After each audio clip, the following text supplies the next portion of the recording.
የምትሰሙት ድምጽ የኔ የንጉሳችሁ የቀዳማዊ ኃይለ ሥላሴ ነው። የአገሬ የኢትዮጵያ ሕዝብ ምናልባት ሁላችሁም ልትሰሙት ያልቻላችሁት ልታውቁት የሚገባ ነገር እንገልጽላችኋለን። በኢትዮጵያ ሕዝብ መካከል ልዩነት ስለሌለ በትክክልነት ወደፊት አንድነት ያለንን መልካም ግንኙነት ኢትዮጵያን እንድትለማ ማድረግ አለብን። በንቃትና በጋለ ጉልበት በየበኩላችን የምንጠብቅበትና የምናገለግልበት አዲስ ዘመን አሁን መጀመሩ ነው። የሀገሬ የኢትዮጵያ ሕዝብ ቸር እግዚአብሔር እሱን ስለመለሰልን የተወደደች ሀገራችንን ኢትዮጵያን እንድትለማ ማድረግ አለብን። በመንግስቱ ስራ በየክፍላቸው ኃላፊነት ተቀብለው የሚሰሩ ከየአውራጃው ሕዝብ እንደራሴዎች ሕዝቡ እየመረጠ በመንግስታት መኖሪያ ጉባኤ እየተሰበሰቡ ስለ ሀገር ጉዳይ እንዲመክሩና ሕግ እንዲመሩ ይደረጋል። መንግስቱን ነፃነቱን አገሩን ያጣ ሕዝብ የሚያገኘውን መሪር ሕይወት ሁላችሁም በየበኩላችሁ ተረድታችሁታል። በሰው ሕሊና ብቻ ሳይሆን በሕግ ረገድም እንድትለማ ማድረግ አለብን። የሀገሬ የኢትዮጵያ ሕዝብ በንቃትና በጋለ ጉልበት የምናገለግልበት አዲስ ዘመን አሁን መጀመሩ ነው። አንድነት ያለንን መልካም ግንኙነት በየበኩላችን ኢትዮጵያን እንድትለማ ማድረግ አለብን። የሀገሬ የኢትዮጵያ ሕዝብ ግብረ ገብነት፣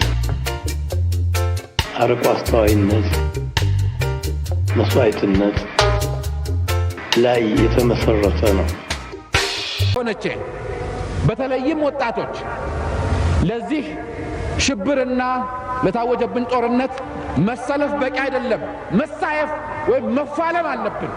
የታሪክ አተላዎች ሁሉ ይውደሙ።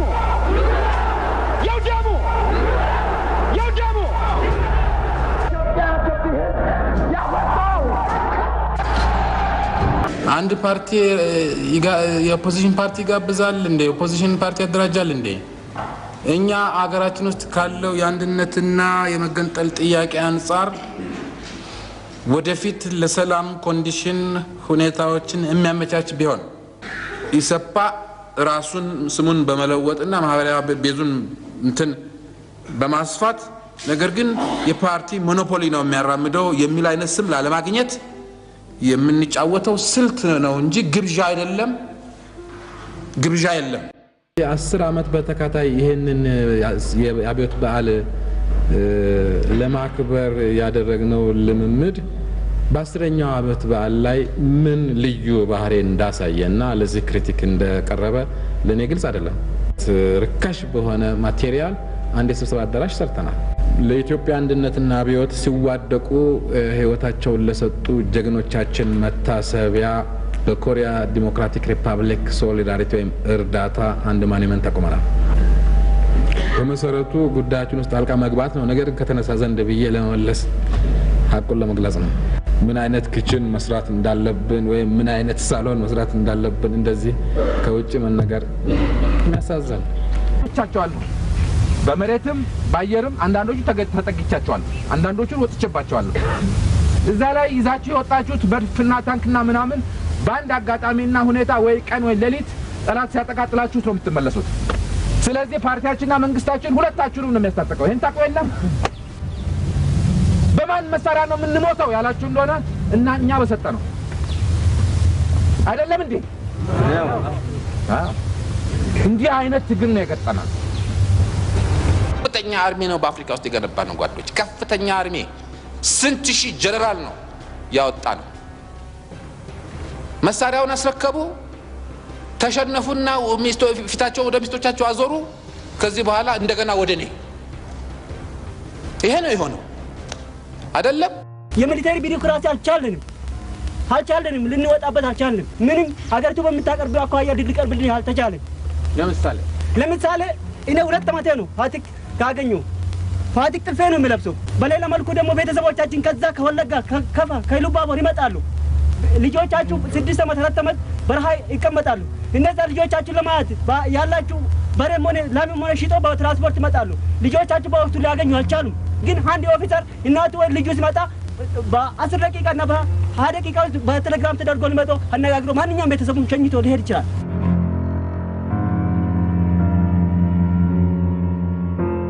ከየትኛውም እንደው እኔ ነኝ ከሚል መንግስት አስተዳደርና ህገ መንግስት ጋር ብናመዛዝነው በማንኛውም መመዘኛ እጅግ ህዝባዊና ዴሞክራሲያዊና ፕሮግሬሲቭ ነው አራተኛው ችግራችን ፍትህና አስተዳደራዊ መጓደል በአካባቢያችንን ፍትህና አስተዳደራዊ ጉድለት የሚያንጸባርቀው ጓድ ፕሬዝዳንት መደብ ትግል ውስጥ እየተፈተነና ያለብን ሰዎች ነን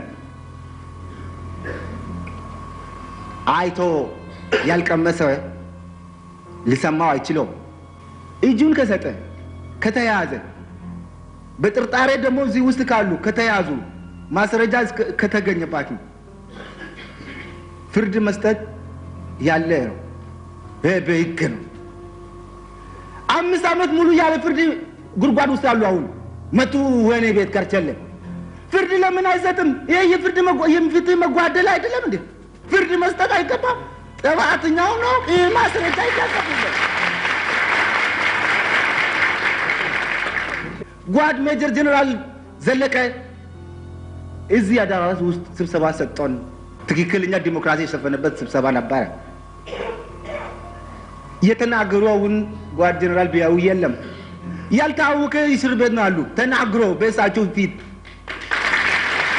እሺ እዚህ አባቴ አሁን ሰዓት ላይ የኢትዮጵያን ህዝብ 50 ሚሊዮን ህዝብ በደም ባህር ባግደው ቆስቆሰው በርሰው ኃላፊነት 18 ዓመት ሙሉ መርተው ሳያደላድሉ ሳያረጋጉ የኢትዮጵያን ህዝብ ለሳት ዳርገው በአሁኑ ሰዓት ውስጥ ላይ ከመሞት በስተቀር የቴዎድሮስን ጽዋ ከመጠጣት በስተቀር ሌላ እድል የለውም ይሄንንም እንደማያበላሹ አምናለሁ እዚሁ እንደሚሞቱ እንጂ እንደሌሎች መሪዎች በዩሮፕ ውስጥ ላይ ይፈረጣሉ ብዬ እምነት የለኝም እግዚአብሔር ምስክሬ ይሁን ይህንን ህዝብ አጋልጠው ይሞታሉ አልልም መንጌ ከሰው ወንበር ላይ ደርቀው እንደ ቋንጣ እንደሚቀሩ ለታሪክ እንደሚቀሩ አምንበታል ይሄንን ባያደርጉ ግን ታሪክ ይፋረደውታል ምናልባት በዚሁ አካባቢ ውጊያ ይጀምራል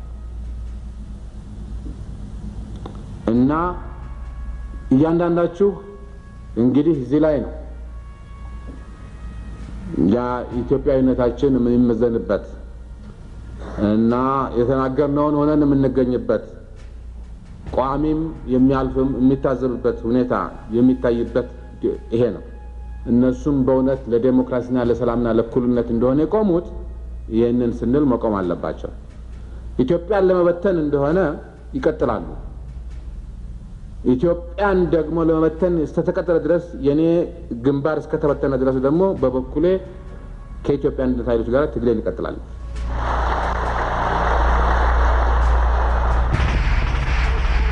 አንዱ የመጣንበት ጉዳይ የነበረው The New Face of Ethiopia የሚል ዶክመንተሪ ለመስራት ነው እኔ ለምሳሌ አሁን አንዳንድ ነገሮችን ተዋቸው በዲሞክራሲ ዙሪያ ለምሳሌ በመለከት እኔ በነበርኩበት ጊዜ ኢትዮጵያ ውስጥ ሰው ሰክሮ ፖለቲካ ያወራል ነበር ሰው ሲሰክር እንደፈለገ ያወራል ኢትዮጵያ ውስጥ ግን ተሰክሮ ፖለቲካ የማይወራበት ጊዜ ነበር እንደው ሽሽት ነው ውትድርና ሽሽት ነው ወጣው የነበረውና አትሊስት አሁን ሰው ሳይሰክር ሲናገር አይቻለሁ ይሄ ነገር ደስ ያሰኘኛል አንዳንድ ልማቶች ምናምኖች ማያቸዋሉ ኢትዮጵያ ውስጥ የተዘዋወሩ ካያቸውና በራሴ ጭቅላት ያሰብኩታል The New Face of Ethiopia የሚል ግን በእርሶ እይታ እንደ አቶ መለስ ዜናዊነቶት ለምሳሌ እንዴት ያቀርቡታል The New Face of Ethiopia ምንድን ነው ብለው ያስቡታል እርሶ ከረጅም ጊዜ ከፊል እንቅልፍ በኋላ ከእንቅልፍ ባኖ መጀመሪያ ትንሽ እንደማንኛውም ከእንቅልፍ እንደነቀሰው የመወራጨት አዝማሚያ ነበረው በሂደት ግን ይበልጥ እየሰከነ አካባቢውን እያወቀና እየተረጋጋ መራመድ የጀመረ ህዝብና ሀገር ነው ብዬ ነው የምወስደው። በሁሉም አቅጣጫ በልማቱም በዲሞክራሲውም እንዳልኩት ከእንቅልፍ የነቃ ሀገርና ህዝብ ስለሆነ ከረጅም እንቅልፍ የነቃ ሀገርና ህዝብ ስለሆነ መጀመሪያ ላይ ከእንቅልፍ ሲነቃ እንደሚያጋጥመው ሁሉ የተወሰነ የመደናበር ምልክት ቢኖር የሚገርም አይደለም። በሂደት ግን በደንብ እየሰከነና እየተረጋጋ መራመድ የጀመረ ህዝብና ሀገር ነው ብዬ ነው የምወስደው። ለምሳሌ በተለይ ውጭኛ ያለ ነው ስለ ፌዴራል አወቃቀሩ ያለን ሁኔታ ጥሩ አይደለም። ስለ እውነት ከልቤም ለምሳሌ ኢትዮጵያን ይበታተናታል ብዬ እፈራለሁ። ሁሉም እኔ ትግሬ ነኝ ካለ እኔ አማራ ነኝ ካለ ትልቋ ስዕል ኢትዮጵያ ነገሯ አጠፋማ አትደበዝዝም ወይ የሚል ስጋት አለኝ። ለምሳሌ ደቡብ አካባቢ ሲሄድ ደግሞ እንደው እሱ ነው እሴታችን አሉኝ። እንደው በብዙዎቻችን ጋር ይሄ እንትላላለን እናንተ አትፈሩም? ለምሳሌ እንደ ሎንግ ተርም ተለጥጦ ኢትዮጵያን ራሱ ሊከፋፍላት ሊያጠፋት ይችላል፣ አንድነቷን ይሰብራል የሚል ፍራቻ አይመጣባችሁም አንዳንድ ጊዜ? እንግዲህ የኢትዮጵያዊነት ፋይዳ ደካማ ከሆነ ማንም ሰው ጠግኖ ሊጠግነው የሚችል አይሆንም። ምን ማለት ነው? የኢትዮጵያዊነት ፋይዳ ስንል ኢትዮጵያዊ መሆን እንደ ክብር እንደ ጸጋ እያንዳንዱ ዜጋ የሚወስድበት የራሱ በቂ ምክንያት ካለው እንደዚህ አይነት አደጋ ይኖራል ብዬ አልገምትም። በቂ ምክንያት ከሌለው እኛ ምንም አላደረግን ለውጥ አይመጣም፣ እንደ ዩጎዝላቪያ መበታተን ላይቀር ነው። በእኔ እምነት ግን የኢትዮጵያዊነት ፋይዳ በጣም ጥልቅ ነው፣ በጣም መሰረታዊ ነው። ጥልቅ መሰረታዊ ኢኮኖሚያዊ ምክንያቶች አሉት። 80 ሚሊዮን ህዝብ አንድ ላይ ስናጨበጨብ ይበልጥ እንደመጣለን፣ ይበልጥ ጠንካራ ተወዳዳሪ እንሆናለን። ተመጋጋቢ ኢኮኖሚ ነው ያለን። በፖለቲካው መስክ እንደዚሁ የሀገራችን ደህንነት ከማስጠበቅ መልኩ እንደዚሁ ከትምህርት አኳያ ስንሄድ ተበጣጥሰን የምናገኘው የቴክኖሎጂ አቅምና አንድ ላይ ተሰባስበን የምናገኘው የቴክኖሎጂ አቅም የተለያየ ነው የሚሆነው። ስለዚህ መሰባሰቡ የራሱ ጠንካራ ምክንያት አለው። የሆነ ነፋስ የሚጠርገው ጉዳይ አይደለም። የመጀመሪያው ነገር ሊታሰበው ማንም ሰው ሊያስብ የሚገባ ጉዳይ ይሄ ነው። ኢትዮጵያዊነት ይህን ያህል የመንደር ነፋስ የሚያፈናቅለውና የሚበጣጥሰው ነገር አይደለም። ምክንያት አለው። ተፈላጊ የሚሆንበትና ጠንካራ የሚሆንበት መሰረታዊ ምክንያት አለው። ስሜት አይደለም፣ ነባራዊ ሁኔታ ነው። የመጀመሪያው ጉዳይ ይሄ ነው። ሁለተኛው ጉዳይ ኢትዮጵያዊነት ህብረታችን፣ አንድነታችን በልዩነታችን ላይ የተመሰረተ ነው። በሃይማኖት የተለያየን፣ በብሔር ብሔረሰብ የተለያየን፣ በጾታ በእድሜ የተለያየን ኢትዮጵያዊነታችን ይህንን ማስተናገድ የማይችል ከሆነ ይህንን የማያከብር ሴሌብሬት የማያደርግ ከሆነ የጥንካሬው ምንጭ ይደርቃል። ሞኖክሮም አንድ ቀለም፣ አንድ ባህል፣ አንድ ቋንቋ፣ አንድ ሃይማኖት ስላለን አንድ ህዝብ የምንሆን ከሆነ ኢትዮጵያ እንደዛ አይደለች።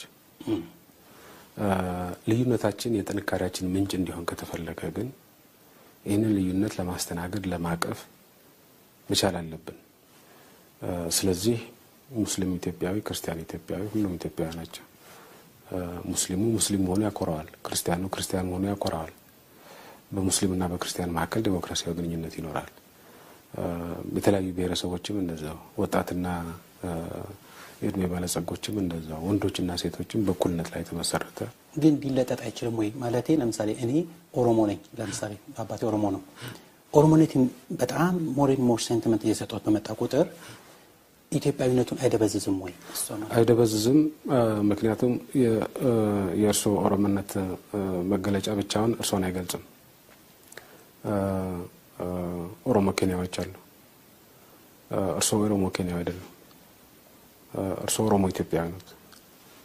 ስለዚህ በኢትዮጵያዊነት ብቻ አይገለጹም፣ በኦሮሞነት ብቻ አይገለጹም። አንዱ ከሌላው ተነጥሎ አይሄድም። እንደዚህ አይነት አስተሳሰብ ነው እየሰፈነ የመጣው። ጥሩ ኢትዮጵያዊ ለመሆን መጥፎ ኦሮሞ መሆን አይጠይቅም። ኦሮሞነትን መካድ አይጠይቅም። ዕለቱ ለሀገራችን ታሪካዊ ቀን ነው። በታሪካችን በተለያዩ አጋጣሚዎች አዲስ የፖለቲካ ምዕራፍ የመጀመር እድሎችን አግኝተን ብዙዎቹን በወጉ ሳንጠቀምባቸው አምልጠውናል። አሁንም ይህ የስልጣን ሽግግር አዲስ ምዕራፍ የምንጀምርበት ሌላ ታሪካዊ እድል ነው። በመሆኑም በከፍተኛ ኃላፊነት ስሜት ልንጠቀምበት ይገባል። ኢትዮጵያ ማህፀነ ለምለም ናት። ከፍ ባለ የሀገር ፍቅር መንፈስ ሰርክ የሚተጉ ልጆች አፍርታለች። ልጆቿም ወደ ቀድሞ ክብሯ እንድትመለስ፣ የህዝቧ ሰላምና ፍትህ እንዲጠበቅ፣ ብልጽግና ያለ አድሎ ለመላው ዜጎቿ ይዳረስ ዘንድ አጥብቀው ይመኛሉ፣ ይደክማሉ። በሀገር ውስጥና በውጭ ሆነው ስለ ሀገር አንድነትና ሰላም፣ ስለ ፍትህና እኩልነት እንዲሁም ስለ ብልጽግና ይጮሃሉ፣ ይሟገታሉ፣ ይሞግታሉ። ትላንት አባቶቻችን በመተማ፣ በአድዋ፣ በማይጨውና በካራ ማራ አጥንታቸውን ከስክሰው የከበረ ደማቸውን አፍስሰው በክብርና በአንድነት ያቆዩት ሀገር አለችን። እኛ እድለኞች ነን። ውብ ሀገር፣ አኩሪ ታሪክ አለን። እኛ መነሻችንን እናውቃለን። በርካታ ዘመናትን የሚሻገር ታሪክ ያለው ታላቅ ህዝብ ነን። ህብረታችን ለዓለም ምሳሌ መሆን ይችላል። ጠላቶቻችን አንበርክኳል። ሉዓላዊነታችንን ጠብቆ ዛሬ ላይ ከማድረሱም በላይ ለሌሎች ህዝቦችም የነጻነት ትግል አርያ ሆኗል። ማንነታችን እንዳይለያይ ሆኖ የተሰናሰለ፣ እንዳይነጣጠል ሆኖ የተገመደ፣ የተዋደደና የተዋሃደ ነው። አማራው በካራ ማራ ለሀገሩ ሉዓላዊነት ተሰውቶ የካራ ማራ አፈር ሆኖ ቀርቷል። ትግራዋይ በመተማ ከሀገሬ በፊት አንገቴን ውሰዱ ብሎ የመተማ አፈር ሆኗል። ኦሮሞው በአድዋ ተራሮች ላይ ስለ ሀገሩ ደረቱን ሰጥቶ የሀገሩን ሉዓላዊነት ለማስጠበቅ ከአድዋ አፈር ተቀላቅሏል። ሶማሌው፣ ሲዳማው፣ ቤንሻንጉሉ፣ ወላይታው፣ ጋምቤላው፣ ጉራጌው፣ አፋሩ፣ ስልጤው፣ ከምባታው፣ ሀዲያው፣ ሀረሪው እና ሌሎችም የኢትዮጵያ ህዝቦች ሁሉ በባድመ ከሀገሬ በፊት እኔም ብለው እንደወደቁ ከባድመ አፈር ተዋህደዋል። አንድ ኢትዮጵያዊ አባት እንዳሉት እኛ ስንኖር ሰዎች፣ ስናልፍ አፈር፣ ስናልፍ ሀገር እንሆናለን። የየትኛውም ኢትዮጵያዊ ክቡር ስጋና ደም በየትኛውም ኢትዮጵያ ክፍል ውስጥ አፈር ሆኖ ታገኙታላችሁ።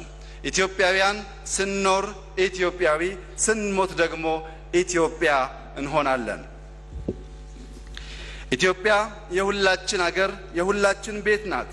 ህዝባችን የሚፈልገው የህግ መኖርን ብቻ ሳይሆን የፍትህ መረጋገጥንም ጭምር ነው። የህዝብ ፍላጎት ከፍትህ የተፋታ ደረቅ ህግ ሳይሆን በፍትህ የተቃኘ ለፍትህ የቆመ የህግ ስርዓትን ነው። የህዝብ ፍላጎት የህግ አስከባሪ ተቋማት ገለልተኛና ለፍትህ ታማኝ፣ ለዜጎች መብት ቀናይ እንዲሆኑ ነው። ህግ ሁላችንንም እኩል የሚዳኝ መሆን አለበት። እንዲህ ሲሆን ህግ በተፈጥሮ ያለንን ሰብአዊ ክብራችንን ያስጠብቅልናል። ይህን እውነታ በመረዳት በሀገራችን ዴሞክራሲ እንዲያብብ፣ ነጻነትና ፍትህ እንዲሰፍን፣ የህግ የበላይነት እውን እንዲሆን አስፈላጊው ማሻሻያ በማድረግ በዘርፉ ያለውን ክፍተት እንሞላለን። ለሰላም መሰረቱ ፍትህ ነው። ሰላም የግጭት አለመኖር ብቻ አይደለም። ሰላም በመግባባት ላይ የተመሰረተ ጽኑ አንድነታችን ነው። ሰላም መተማመናችን ነው። ሰላም በሁላችንም ፈቃድ ዛሬም የቀጠለ የአብሮነት ጉዟችን ነው። ሰላም አለመግባባትና ተቃርኖዎችን በሰለጠነ መንገድ መፍታት የሚያስችል መንገድና ግባችን ጥርጦት ተደማምረው ሰፊና ውስብስብ ፈተና ደቅነውብናል።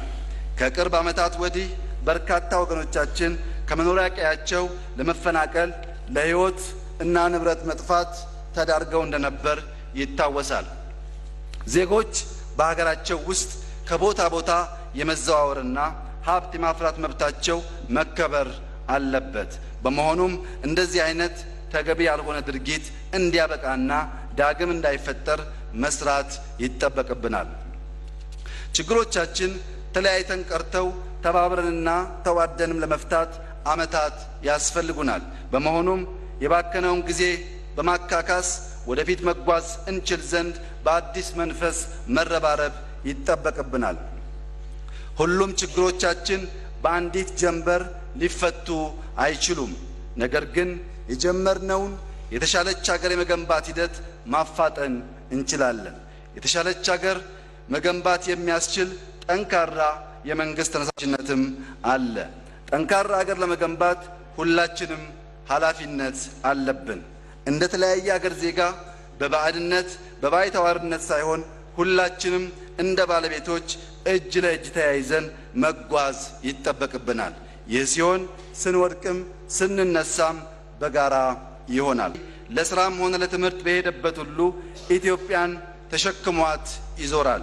ኢትዮጵያዊውን ከኢትዮጵያ ታወጡት እንደሆነ እንጂ ኢትዮጵያን ከኢትዮጵያዊ ልብ ውስጥ አታውጧትም የሚባለው ለዚህ ነው።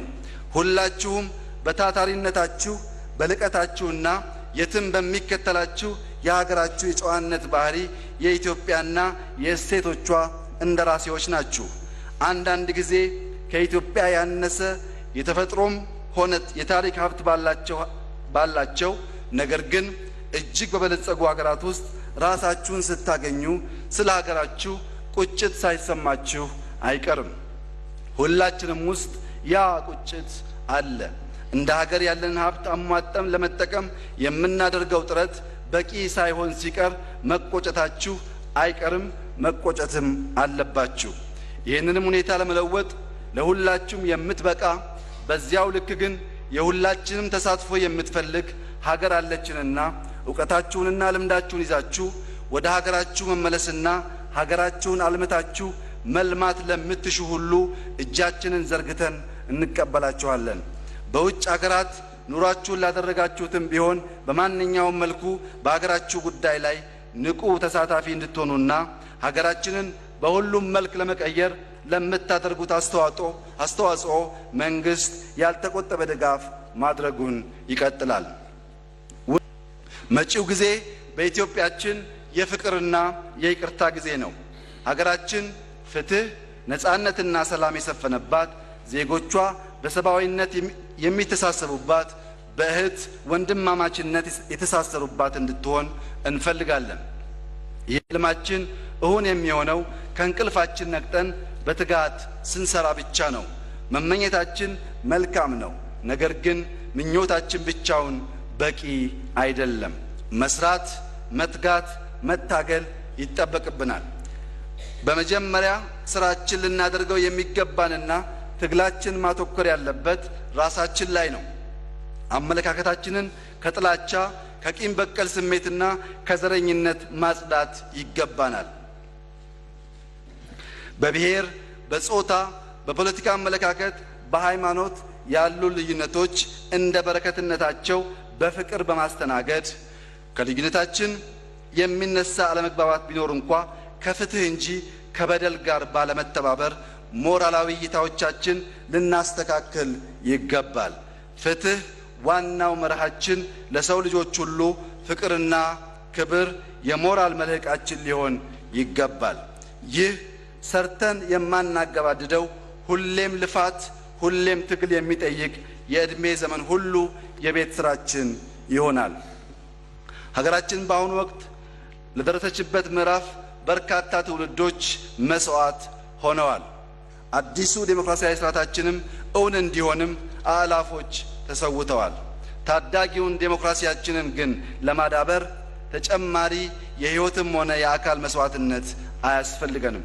ባለፉት ዓመታት እንደ መንግስትም እንደ ዜጎችም ከዴሞክራሲ ባህላችን አለመዳበር ጋር ተያይዞ በታዩብን እጥረቶች በዜጎቻችን ህይወትና በግልም በጋራም ንብረቶቻችን ላይ ቀላል የማይባል ጉዳት ደርሷል። ይህንን ሁላችንም ማስቀረት እንችልና ይገባንም ነበር።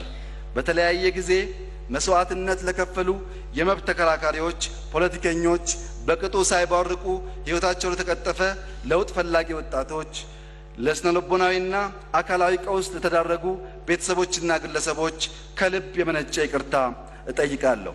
እንዲሁም ሰላም ለማስከበርና ህገ መንግስታዊ ግዴታቸውን ለመወጣት ሲንቀሳቀሱ ሕይወታቸውን ላጡ የጸጥታ ኃይሎች አባላት ለከፈሉት መስዋዕትነት ያለኝን አድናቆትና አክብሮት ለመግለጽ እፈልጋለሁ። ለተፈጠሩት ችግሮች እልባት በማበጀት ህዝባችንን እንደምንክስም ጭምር በዚሁ አጋጣሚ ቃል እገባለሁ። ኢትዮጵያ በልጆቿ ጥረት ታፍራ ተከብራና በልጽጋ ለዘላለም ትኖር። ፈጣሪ ኢትዮጵያንና ህዝቦቿን ይባርክ። አመሰግናለሁ።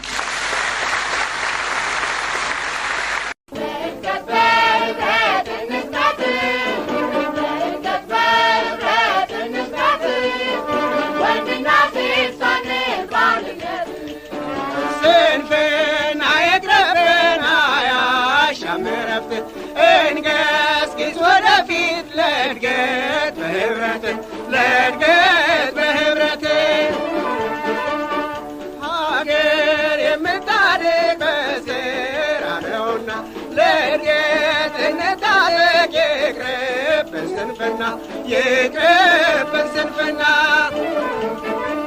እድገት በህብረት እንስራት፣ እድገት በህብረት እንስራት፣ ወንድና ሴት ሳንል በአንድነት እድገት በህብረት እንስራት፣ እድገት በህብረት እንስራት፣ ወንድና ሴት ሳንል በአንድነት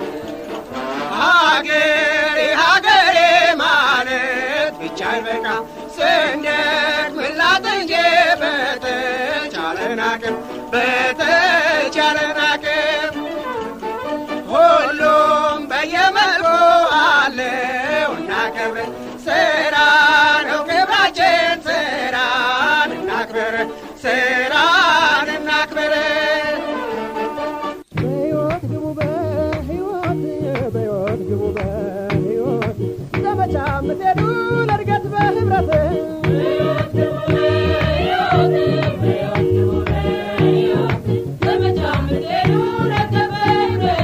እውቀት የጠማውን ከርታታ ገበሬ እንድትመግቡት የጥበብን ፍሬ እዚህ ላይ ነውና የለውጡ ቁም ነገር ደንቆሮ እንዲሰማ ዲዳው እንዲናገር አድባር ትቀበላችሁ ወገን ይደግፋችሁ በደስታ በሆታ እንደሸኘናችሁ በሳቅ በፈገግታን እንቀበላችሁ። አድባር ትቀበላችሁ ወገን ይደግፋችሁ በደስታ በሆታ እንደሸኘናችሁ በሳቅ በፈገግታን እንቀበላችሁ።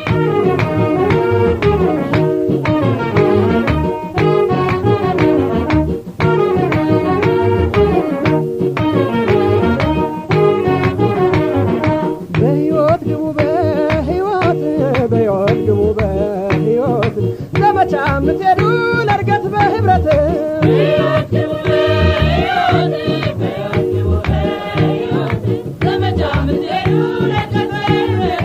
ወንዞች የጋረዱት ገጠሬው ባላገር ድልድዩን ስሩና እንደ ልብ ይሻገር።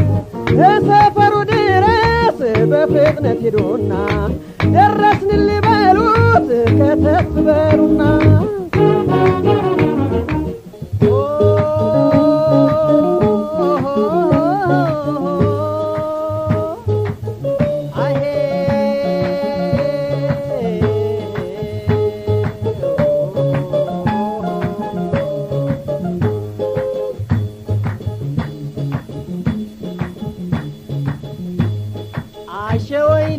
ወይና